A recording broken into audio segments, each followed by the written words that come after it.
Eu falei em alguns capítulos sobre a história da Turquia, né? A história atual da Turquia, lidando com uma inflação considerável. Não chega a ser uma hiperinflação em si, mas é algo que já faz bastante parte das vidas cotidianas. E o que eu queria compartilhar com vocês hoje é um pouco do que está acontecendo na prática, o que está acontecendo no dia a dia da população quando você se vê aí diante de uma inflação de 60% ou até 70% ao ano. O George Gammon, uma das pessoas que eu conheço muito e respeito muito na macroeconomia, estava lá justamente vendo o dia a dia com uma visão macro e eu quero compartilhar essa visão com você. Meu nome é Renaud Adorno, tenho mais de 10 anos de experiência no comércio exterior e venho há mais de 8 anos investigando para onde vai a liquidez do mundo e me aprofundando na macroeconomia e compartilhando esse conhecimento com você. Você pode me encontrar tanto no Instagram, como no YouTube, como também no Spotify, aí basta me procurar pelo nome Renaud Adorno. Então vamos lá.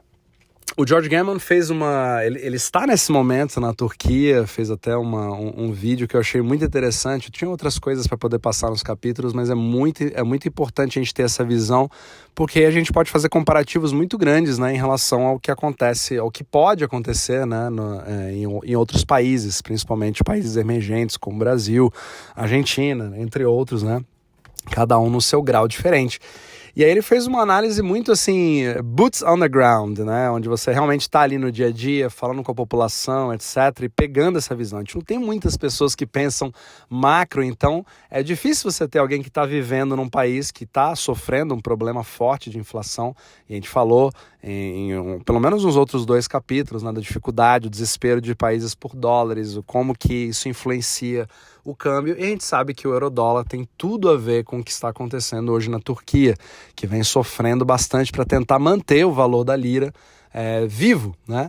E isso, obviamente, que vai influenciar nas decisões de pessoas comuns, né? Como eu e você, pessoas que simplesmente tiveram, entre aspas, azar de nascer na Turquia. Não pela Turquia em si, porque a Turquia é um país maravilhoso, né, uma cultura milenar, uma coisa espetacular, comida excelente, povo maravilhoso, mas que tem a infelicidade de estar numa economia que faz a pessoa pensar muito mais sobre o valor da sua moeda ao longo do tempo. E é interessante a gente poder pegar a experiência, né? Acho que muito melhor do que você aprender com seus próprios erros é você aprender com o erro dos outros, mas principalmente com a experiência que você pode aí colocar no seu radar para algo que você possa vir a se proteger caso isso aconteça, né? Não existem certezas, somente probabilidades. Então vamos lá. Quando o George Gammon estava na Turquia, a primeira coisa que ele queria ver é o seguinte: como é que é a vida, né? Como é que são os preços, o que está acontecendo ali na rua. E uma coisa já chamou atenção imediatamente, é que muitos dos preços que estavam aparecendo em lojas, as coisas, estavam começando a ser mostrados em euros ou dólares, junto com o preço em liras, né? Inclusive isso já aconteceu imediatamente no momento que ele pegou um tour, fez um tour ali por Istambul, e a guia já tinha ali também tabelado alguns preços que estavam em dólares, em euros e em liras, né? Mas em princípio sim, ele perguntou se isso era uma coisa normal de acontecer, né? E a guia falou, olha, esse aqui pelo menos é para facilitar, porque eu tenho muitos turistas que são europeus, então eu acabo dando essa possibilidade para a gente facilitar o pagamento de turistas europeus já em euros. Aí já faz bastante sentido, não é uma coisa necessariamente voltada para a macroeconomia.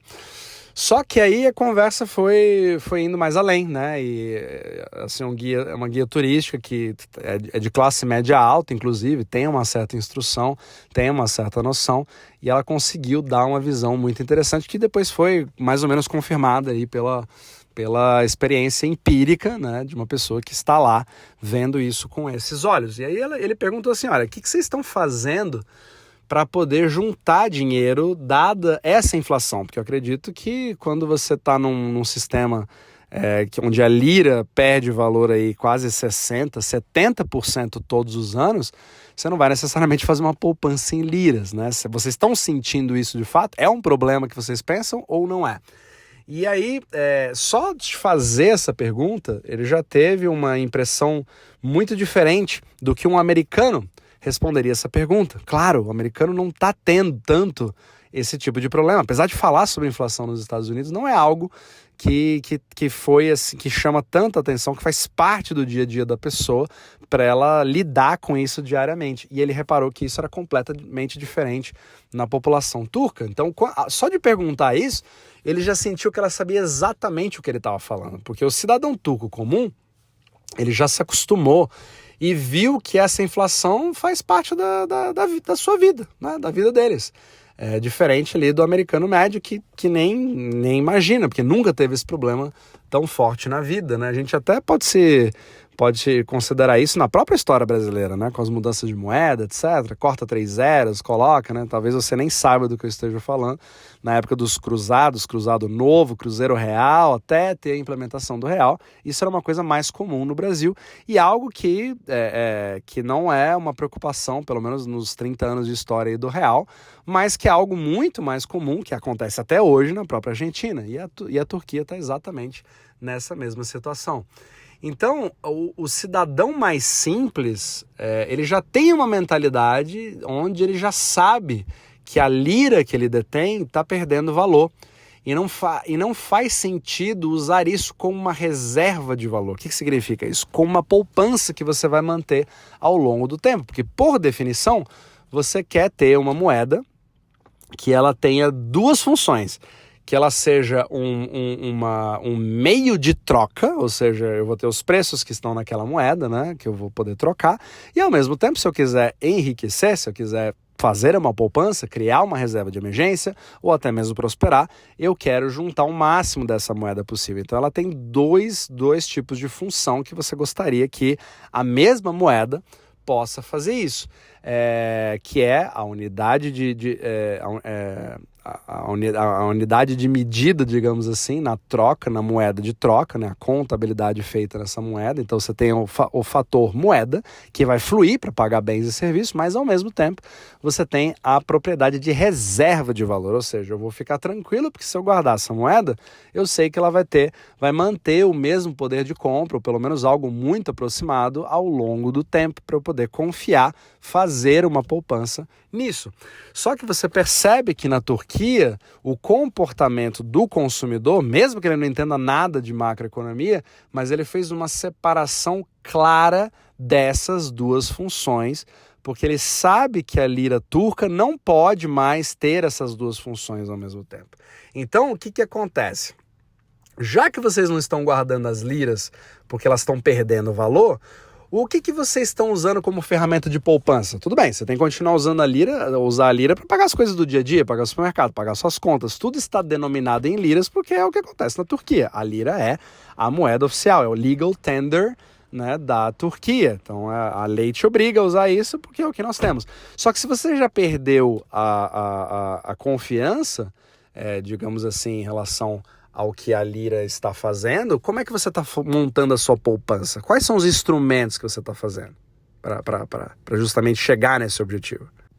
E aí foi justamente onde a guia respondeu para ele, olha, estamos fazendo basicamente 3 coisas.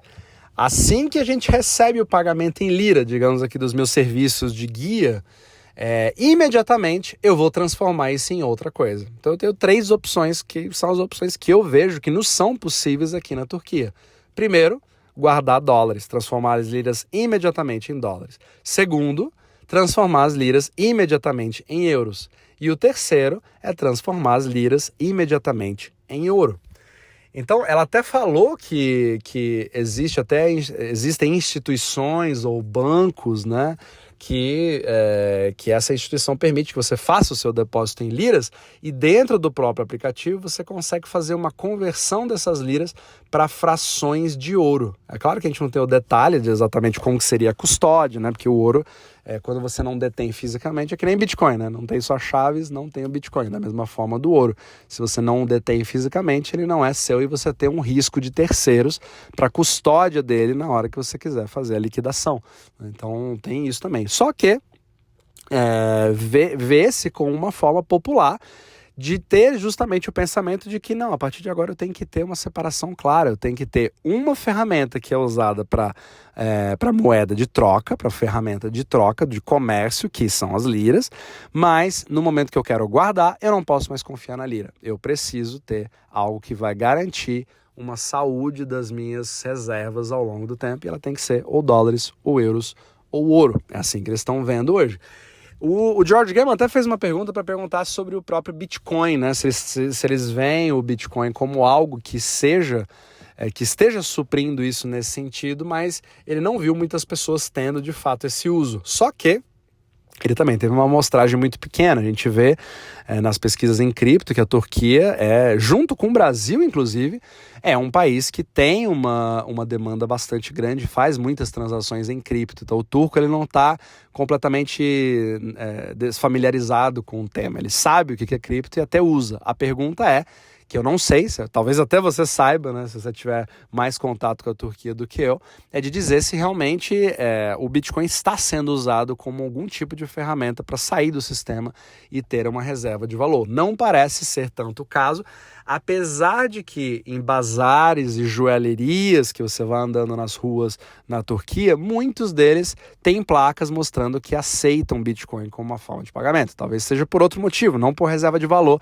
mas algo para facilitar alguém que queira fazer uma compra mais importante, né? Às vezes o cara quer comprar alguma coisa de $30 mil, não precisa passar por liras, não precisa levar cash, não precisa fazer nada disso, ele pode simplesmente, de forma privada e fácil, transferir Bitcoin, e aí o turco vai transformar isso para as liras, ou se ele quiser guardar isso, fazer isso em dólares ou euros. Então, você percebe ali, só nessa parte, eu já percebi, às vezes, um próprio paralelo que você já pode fazer com o Brasil, porque antigamente a lei nem permitia você ter uma conta corrente, por exemplo, que mantivesse dólares, né? Você não era permitido nem ter isso em espécie, numa quantidade acima que a lei permite. E hoje você teve uma flexibilização muito maior, então você tem aí a criação de bancos digitais, né? Como acho que chama C26, C6, não lembro agora, o Nômade, entre vários outros, que permitem que você mantenha uma conta que é brasileira, ou até a criação de uma conta americana, mas que você pode rapidamente fazer a conversão por dentro do aplicativo para reais ou sair dele, para justamente você começar a mitigar esse tipo de risco. Não estou dizendo que é o que está acontecendo com o Brasil, mas você pode traçar paralelos. Então você sente ali uma tendência de dolarização da economia e faz com que as pessoas mais comuns, que nunca pensariam em ter dólares, já pensaram no segundo momento em ter os dólares para sair do risco cambial de um país, e principalmente a Turquia, nesse caso, se vê praticamente obrigada a ter esse tipo de pensamento, né? Então é muito interessante esse pensamento. Agora, outra coisa muito interessante é um conceito que talvez você não conheça, que é a lei de Gresham, Gresham's Law. É justamente uma lei que acaba sendo baseada no comportamento populacional, onde a regra é muito fácil. Bad money chases good money. Ou seja, o que significa isso? O dinheiro ruim, o dinheiro de pior qualidade, sempre vai correr atrás de um dinheiro de maior qualidade. E essa experiência está claríssima, né? Essa teoria está claríssima no comportamento da população turca. Porque se você sabe que a lira turca não vai ter a qualidade que precisa, porque ela está perdendo cada vez mais o poder de compra, você vai priorizar os seus gastos como meio de troca, né, como moeda, para você pagar as coisas em liras, mas você quer que a sua riqueza fique em outra coisa. E qual que é a melhor moeda? Quais que são as moedas superiores? O euro, pela proximidade da Europa, mas o dólar, por ser a maior reserva global. Então você quer algo que seja líquido, você quer algo que se mantenha, você quer algo que seja forte, e pelo menos em comparação ao que você tem hoje. E isso você vê em muitas economias. Mas o mais interessante foi que o George Gammon compartilhou no Twitter justamente essa experiência que ele acabou de ter na Turquia. E aí o Raoul Pal, que é outro macroeconomista do Real Vision, recomendo ele fortemente, ele respondeu ali no tweet dele dizendo: cara, você acabou de descrever a Turquia, mas você poderia ter substituído a palavra Turquia por Argentina, porque estou exatamente agora na Argentina, passando férias, e a experiência que você acabou de contar é exatamente o tipo de experiência que nós estamos tendo aqui. Então, o argentino também está se familiarizando cada vez mais com a dolarização. Então você percebe esse tipo de comportamento que replica no exemplo da Turquia. Então você vê uma separação no Gresham's Law, onde você quer guardar a reserva de valor, fazer o hoarding dela, né, numa moeda superior, que você não pretende gastar agora, mas você pretende guardar aquele valor. Ou seja, isso é um comportamento deflacionário, que é o que eu venho explicando ali nos outros capítulos, e você quer, por outro lado, gastar ou promover a circulação do que o que você acredita que seja que é inflacionário, ou seja, algo que perde valor ao longo do tempo, tem um incentivo de ser gasto agora, porque se você esperar no futuro para gastar aquela mesma coisa, ele já não compra as mesmas coisas diante. Então, a reserva de valor separada da moeda de troca faz com que, para uma, você tenha um comportamento deflacionário, ou seja, de hoarding, de juntar, porque eu quero manter o meu poder de compra, então não quero gastar isso, e dou preferência a gastar aquilo que é inflacionário, que vai perder valor ao longo do tempo. Faz sentido? Então, é um comportamento que você vai vendo em países emergentes que estão chegando em níveis críticos de inflação. Ali, a partir dos 40%, com certeza você já se pergunta se vale a pena você guardar aquela moeda, você perde confiança na sua moeda local. E aí, ele também falou ali que os preços das lojas, né, vão mostrando, a maioria das lojas ainda mostra os seus preços em liras, porque é o legal tender, é a moeda oficial.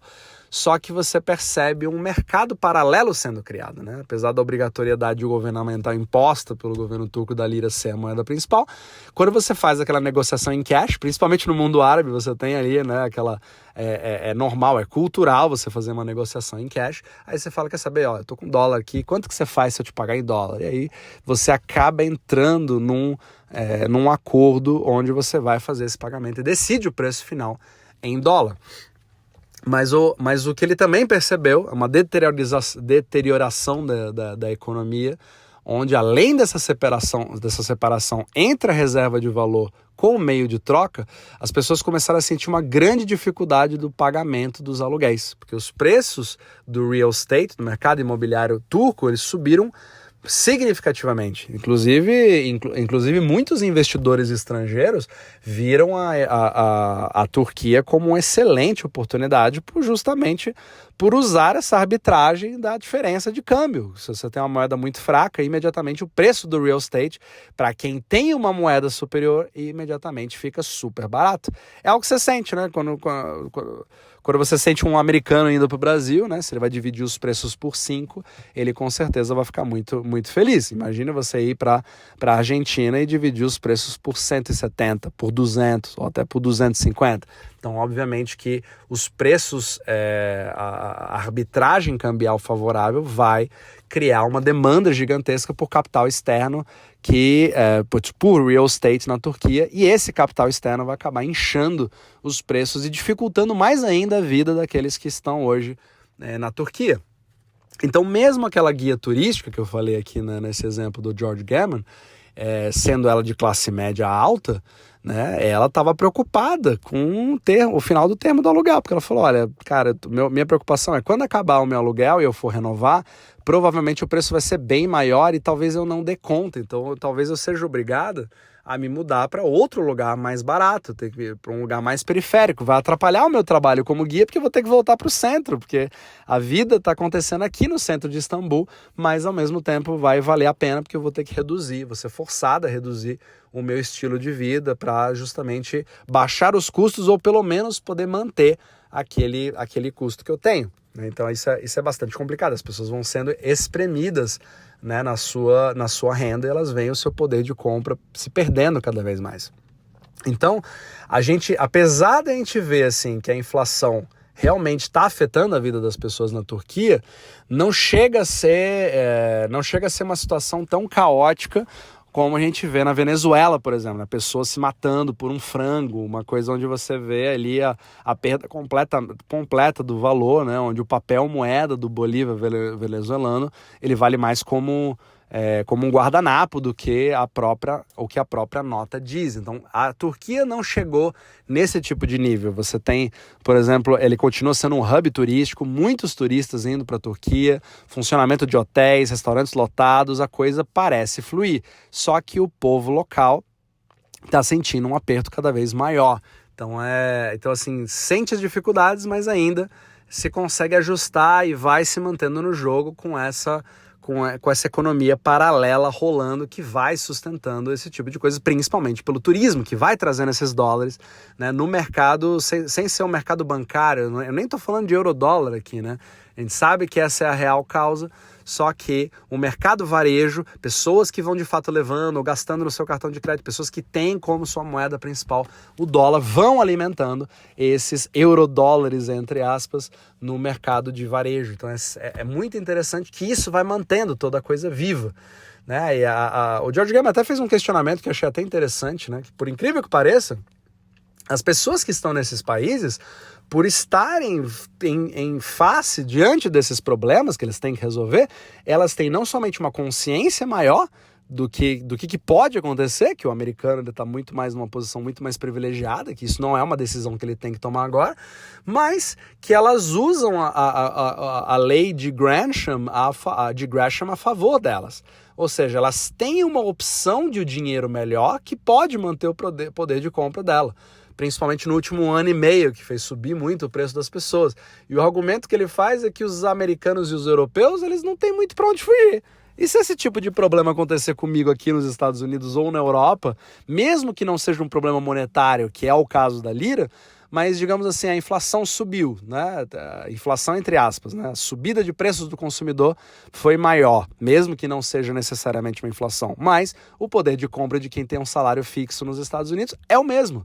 O problema é o mesmo, aumentaram as coisas, aumentou a bomba de gasolina, aumentou o meu aluguel, aumentou a minha comida, eu gasto mais para o supermercado, a escola do meu filho está mais cara, o transporte está mais caro, tudo está mais caro, ou seja, isso dói no meu bolso, eu preciso ter alguma forma para manter o poder de compra, mas eu não necessariamente tenho a fórmula do turco com a lira, porque o turco, se ele guardar os dólares, ele segura a onda em relação ao que aconteceu na lira, mas e pro americano? Ele não tem muito para onde fugir, vai fazer o quê? Ele vai comprar Bitcoin? Bitcoin caiu 60% no ano passado, então uma reserva de valor pode até ser boa ao longo das décadas, mas não resolve o meu problema imediato. O que resolve o meu problema imediato? Ouro. O ouro, ele veio sendo uma excelente reserva de valor em todas as moedas do mundo, exceto o dólar, onde o preço está basicamente estável e vem ali se mantendo. Tudo bem, pode pelo menos evitar de você perder valor, mas você não vai necessariamente ganhar poder de compra. Então, você percebe como o americano está numa situação um pouquinho mais complicada porque ele já está denominado em dólar. Então, o supply shock, que foi o que aconteceu na pandemia, afeta ele como se fosse um turco que está sofrendo um processo de inflação de 60%, mas ele não tem para onde fugir, não pode usar do Gresham's Law. Então, foi um pensamento muito interessante que eu não tinha parado ali para pensar, né?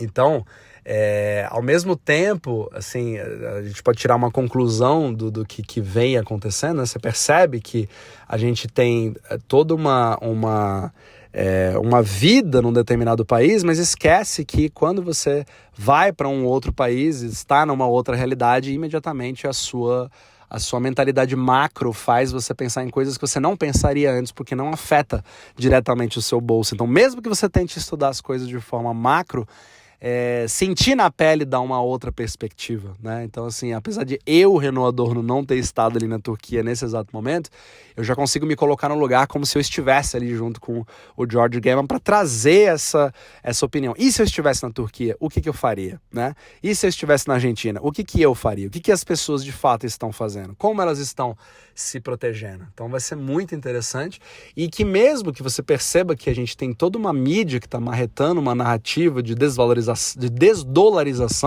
do mundo, a China está tentando sair, todo mundo está tentando sair, pelo menos no quesito institucional e governamental, você percebe que a vida das pessoas, o varejo, o chão de fábrica, a economia real, ela está fazendo exatamente o contrário. Ela está fazendo um processo de dolarização, ou seja, o Gresham's Law está fazendo com que argentinos troquem pesos por dólar, está fazendo com que turcos troquem liras por dólar. Será que isso é uma coisa que pode acontecer com o Brasil, onde você vai ter ali uma moeda de troca que é o real, mas ao mesmo tempo a sua reserva de valor é em dólar? Muitas pessoas já estão fazendo isso. Você compra até stablecoin na Binance e deixa lá sentado, apesar de ser arriscado, tem seus riscos e tal. Só que só de sair do risco cambial, muitas vezes você se protege. Muitas pessoas que viajam pensam exatamente dessa forma, usando esses bancos digitais. Será que é um processo que, mesmo que o Brasil não esteja tão avançado assim quanto a Turquia, é algo a se pensar? Então é muito interessante esse tipo de pensamento. Isso vai totalmente ao encontro do milkshake theory do dólar, onde o varejo em si está vendo sim o dólar como uma moeda, ele não vai para absolutamente lugar nenhum.